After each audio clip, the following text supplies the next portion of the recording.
ദൈവത്തിൻ്റെ ഏറ്റവും പ്രിയമുള്ളവരെ, അവിടുത്തെ സമാധാനം ഞാൻ ആശംസിക്കുന്നു. ഇന്ന് കർത്താവ് നമുക്ക് നൽകുന്ന ദൂത് വിശുദ്ധ മർക്കോസ് എഴുതിയ സുവിശേഷം 16-ാം അധ്യായം 11-ാം തിരുവചനം. അവൻ ജീവിച്ചിരിക്കുന്നു എന്നും അവൾക്ക് കാണപ്പെട്ടു എന്നും കേട്ടപ്പോൾ അവർ വിശ്വസിച്ചില്ല. മഗ്ദലനക്കാരി മറിയത്തിൻ്റെ സാക്ഷ്യം അവർ വിശ്വസിച്ചില്ല. എങ്ങനെ വിശ്വസിക്കും? കണ്ണിൻ്റെ മുന്നിൽ കണ്ടതല്ലേ ആ ഭീകര ദൃശ്യങ്ങൾ, അതിക്രൂരമായ പീഡനങ്ങൾ, കുരിശുമരണം. അവരല്ലേ അവനെ സംസ്കരിച്ചത്. പിന്നെ അവർ എങ്ങനെ വിശ്വസിക്കും? സാധാരണക്കാരായ മനുഷ്യരല്ലേ അവർ. അവർക്കെങ്ങനെ വിശ്വസിക്കാൻ സാധിക്കും?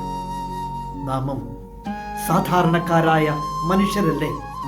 അതുകൊണ്ട് തന്നെ നമ്മുടെ വിശ്വാസങ്ങളും സാധാരണമായ രീതിയിൽ തന്നെയല്ലേ.